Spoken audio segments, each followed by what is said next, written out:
on Clear Your Clutter Inside and Out, we're talking about stress reduction. Do you feel like you roll from one crisis to the next? Are you often harried, never slowing down, or overwhelmed? Have you found yourself trying to get off the roller coaster of crazy life, but haven't figured out how? Learn about reducing your stress as we wrap up our month focusing on hodgepodge. Do you control your clutter, or does your clutter control you? On Clear Your Clutter Inside and Out, we'll teach you awareness as well as action steps to create change in your life. Come on, let's get started. Today's episode was inspired because I did an okay job. But the past, for about 13 or 14 months, being stressed out with my mom, with moving, with health. This is a little bit different. We talked about rest and relaxation this month, so slightly different. But it's always to have a good reminder. It's always good to have a reminder to have a plan about stress. Because I think we're like, yeah, I need to reduce my stress, and then don't do anything about it. So if you've been thinking, wow, I need to really reduce my stress, I've been a little bit anxious lately, hopefully this will serve as a reminder and get you to think about things maybe you didn't, or how you can reduce your stress. Most of our visits to the doctor are stress related. If you're allowing time to rest, you're most likely de-stress, but not always. I mean, you can spend time resting and relaxation and still be stressed out. I went to the ER twice this past year, both stress related. I went and I was like, oh my gosh, I had this headache and I don't get headaches. And they did these tests and they're like, yeah, you're stressed out. And because I so rarely get headaches, I legit thought something was wrong. But I hadn't managed my stress well. Everything, I was up in West Virginia. Took them a long time to bill me, but I have to tell you, I only billed the $200, and I was stressed out about that because I'm like, if I go to the ER, it's out of state because I'm still in North Carolina. What's going to happen, right? So the irony of going to check out health concerns, adding more stress. And the same thing when I went again, it was probably acid reflux when I was worried about a heart attack. But after my mom had a heart attack and didn't go and delayed, and I'm convinced if she would have listened and gone to the ER right away, they would have prevented her from having a heart attack and potentially the stroke, and she'd still be around. So because of that, I'm just like, I'm going to go to the ER if I think that it's something that I need to do.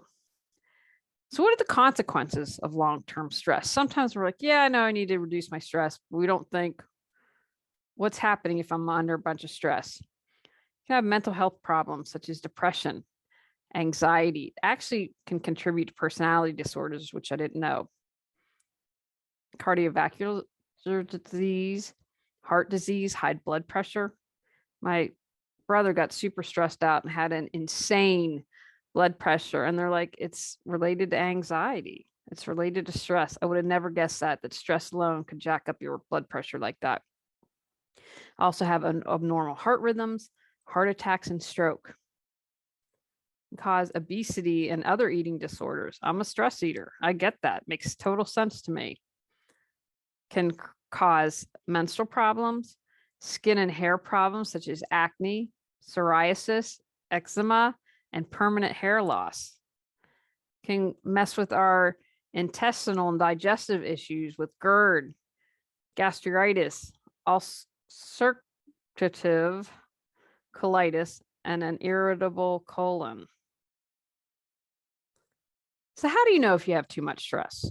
I got a lot of this information from WebMD. And I was excited because they talking about it in different categories, which I think is really important. So let's look at your emotional state. Are you easily agitated, frustrated, moody?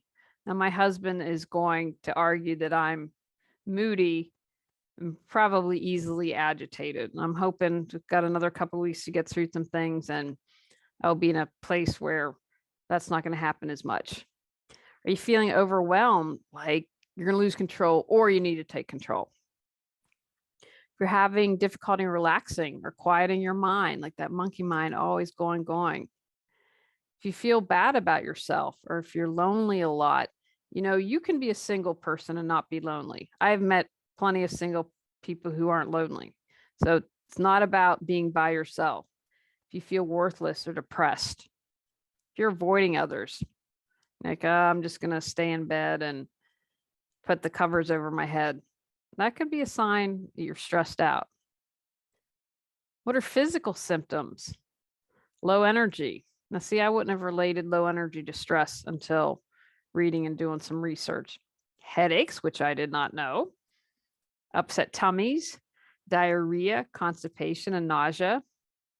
Aches, pains, and tense muscles. Again, I would have never, but it makes sense if you're kind of tight and you're always stressed out, how that would happen. Chest pain and rapid heartbeat.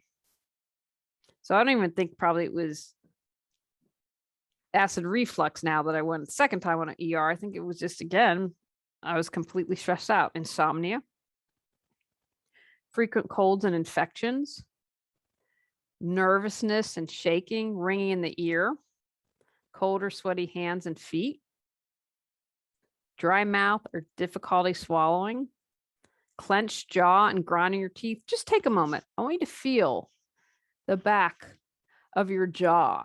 I have been doing massaging lately because I was like, wow, or doing this like, moving your jaw way down and opening it up. Your dentist will let you know if you're grinding teeth, if you're getting your teeth checked regularly, but we hold an incredible amount of tension in there. That's a good thing. Check now. When you just check your jaw, see how you're doing, and maybe massage that a couple minutes a day. So some mental symptoms of stress: constant worry, racing thoughts. And if you're having racing thoughts, you're most likely having racing heartbeats, forgetfulness and disorganization. I mean, I understand that when people have clutter and are disorganized, I get that stress can absolutely be a part of that, if not the main reason why. Can't focus if you're stressed out. Your judgment also usually isn't as good. I'm just going to make a decision. I'm so stressed out. I don't want to take into consideration anything. Let's just do this. And it's not a good decision. Being pessimistic or seeing only the negative side. And you can understand if you feel like this weight is on you, why that would be your main way to react. I'm just gonna be negative. And a lot of times you aren't even aware of it. And some behavioral symptoms that might tell you you're under more stress than you realize. Your changes in appetite. Maybe you're eating way more, or maybe you're eating way less. I know that I am a stress eater, but if I get to a certain point of stress, I don't eat. Procrastinating, avoiding responsibilities. And again, this is why you want to be gentle on yourself. If you're like, gosh, I always procrastinate, maybe you've just had this low grade stress for a long time and haven't realized it. And that's one of your ways to respond. If you've increased alcohol, maybe smoking, maybe other not so great behaviors that are unhealthy, chewing tobacco, something like that. Or if you do nervous behaviors like biting your nails or fidgeting or pacing. I know someone, when they're stressed, they rub their thumb and forefingers together like this. It's like a nervous habit. So I've noticed that that's something that I have to look out for. Okay, are they starting to do that? I've got to gauge their stress level. So what causes stress? Right? If we can get to the root cause of anything, then we are more likely to be successful to eliminate it. Because if you have something in your life that's stressful, if you keep having it and don't eliminate it, then you're going to be in trouble. Big one: disliking your job, being in the wrong job, hating your job, just, you're overworked. That can be a huge thing. One of the things that I appreciate about COVID is that it gave a lot of people an opportunity to work from home. So I feel like if you had people that you didn't like that you worked with, that could be a benefit, or just not having to commute. I think in a lot of ways, allowing people to work from home definitely made a difference. Or if you're like, wow, I really dig my job, but you've got a huge workload or too much responsibility. I see all these people trying to fill positions. I laughed when I took my aunt to get eye surgery the other day. I went and I got a salad, and she's like, "You looking for a job?" And I'm like, I'm going to take that as a huge compliment, because I just might look good enough to want to hire. And I said, no, I'm actually sorry, not from around the area. I'm here. It was actually pretty cool. I said, oh, my aunt's getting eye surgery. He said, oh, if you need to charge your phone to call her or anything, we just couldn't have been nicer. But if, you could tell she's probably stressed out, because if she doesn't have enough workers as a manager, she's carrying a heavier workload, or you're working long hours. Tony has worked. One of the things I'm grateful for is, I don't know if it's at Thanksgiving or right before Thanksgiving, but usually around that time to the end of the year, they have a moratorium on making changes. Now, I won't describe this properly, but it's about updating their stuff. And so, but he will work 50, sometimes 55 hours in a 4-hour workday. It's a lot. And I'm grateful that the commute is, now we had to put his office in the basement, but upstairs, that's it. It doesn't have to drive. Working long hours is stressful. If you have a manager that's not good, I had a manager that was horrible. I have also had really great managers. Complete difference in your stress level, or if it's unclear what the expectations you have of work, or if you don't have any say in making decisions, or they're just don't want you to be an active participant, that can add to your stress. Or if you're in dangerous conditions, I wouldn't want to be working in a hospital now until COVID is more under control. Or, you're discriminated or harassed at work. Of course, that's going to add to your stress. And some things you have control over, a limited amount of control sometimes, and some things you don't have control over at all. But your quality of work life has a huge impact on your stress level.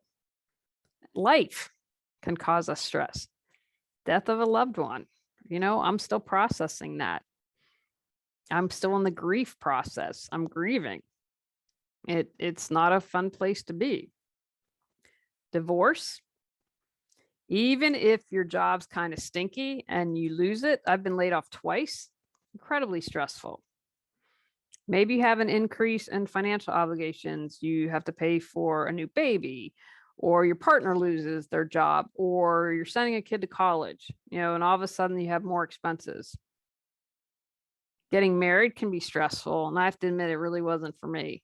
I got married later in life, and maybe that had an impact, but it was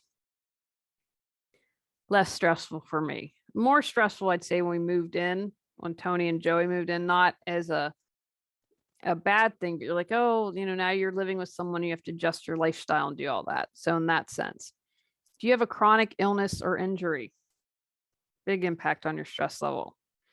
If you have some emotional stuff going on, depression, anger, guilt, low self-esteem, shame, all of that can add to your stress. If you're a caregiver, I don't regret anything that I did to help take care of my mom, but it was stressful for months driving from North Carolina to West Virginia and spending a third of my time up here and doing that. And then moving in with my parents for 2 months, and with the cats and with Tony, and grateful that we had the second floor bedroom and a bathroom and all to ourselves, but it was still incredibly stressful. Does the thought of clearing your clutter overwhelm you? Clear Your Clutter Inside and Out has 21 standalone chapters to fit your schedule and lifestyle. Stop being afraid, gain clarity, and go at your own pace. The Clear Your Clutter Inside and Out workbook lets you record your thoughts step by step as you go through the book. Free MP3 meditation with purchase. Get control of your clutter so your clutter doesn't control you. Reclaim time, money, sanity, and resources. Learn more at reawakenyourbrilliance.com, and also available for purchase on Amazon. Or if you are in a traumatic event, you are in a natural disaster, you witness crime, or you're a victim of a crime, or you have identity theft. I mean, something like that can completely skyrocket your stress. Worrying is, what did my father always say about worrying? It's like borrowing stress or something that he used to say, because you don't know what's going to happen. You can increase your stress with worrying with things, being afraid or fearing what's uncertain. I always am a firm believer of taking a big break from news, because we hear about terrorist attacks, global warming, toxic chemicals, crazy road rage, and that's going to add to your stress, because you feel like you really don't have control over those events. If it is something that happens close to home, like I just had a talk with the woman I do my mastermind with, and I didn't know she was in Manhattan when 9/11 happened. And I said, I had no idea that you were in. And it was fascinating talking to her.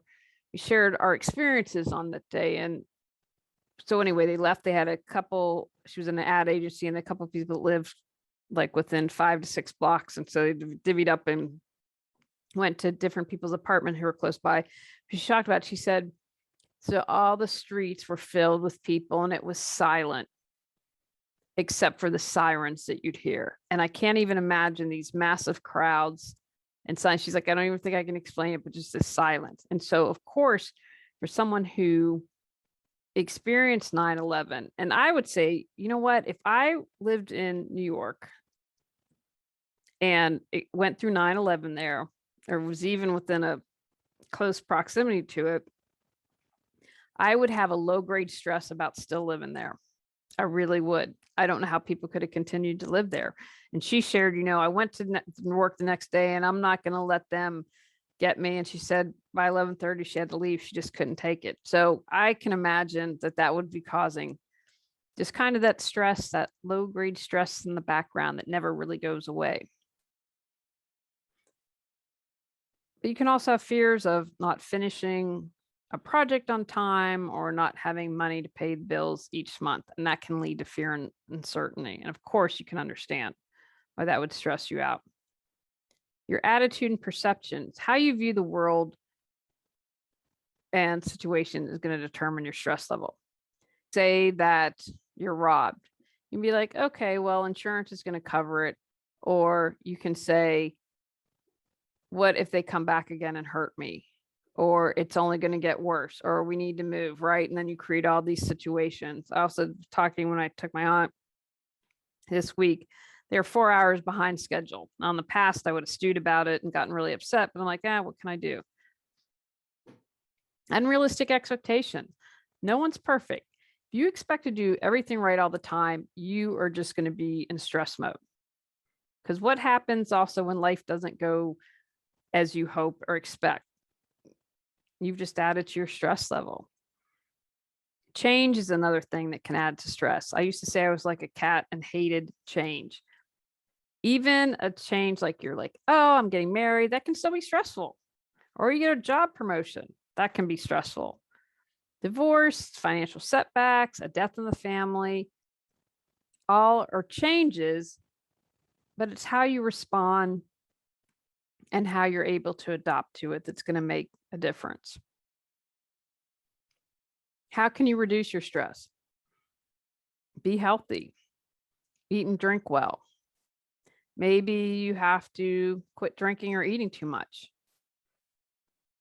Caffeine can also add to your stress.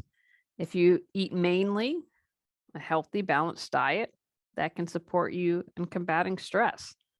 I talked about finding out I had sleep apnea recently. Get yourself tested if you have it. If you're not sleeping, that's going to add to your stress. Exercise regularly. It's been shown to be very helpful. One of the things I'm trying to do, I laugh now that we're in West Virginia. I'm like, oh my gosh, nothing's flat. And we are in a place called Forest Hills, which I think is an apt description. Lots of trees and lots of hills. And so we have a little flat thing that when we do our constitutional, now that it's fall and dark and winter, we will do the little flat thing twice. But when it's summer and it's spring, and then we will go up kind of the bigger hill. And I'm like, oh, okay, I'm going to conquer these hills, and then I'm going to conquer the surrounding hills. But I know that when I exercise and I get my steps, my new goal is 7,000 steps a day, because I did some research and found some information. They said, 10's kind of arbitrary, but so my goal is 7,000 a day. It doesn't have to be aerobic exercise is good for you, but consider things like strength training with weights, yoga, tai chi. When you do aerobic exercise, that releases endorphins and helps you feel better and helps you be more positive, right? If you're more positive, then you will have less stress because you'll be able to handle things better. Quit tobacco and nicotine. Many times people think, I'm going to have a cigarette and it's relieving stress, but it really places more stress on your body because it reduces your blood flow and breathing, because it increases your physical arousal. So if you are a smoker, try to figure out how to quit. Practice relaxation techniques. I did an earlier podcast on rest and relaxing. Check that out.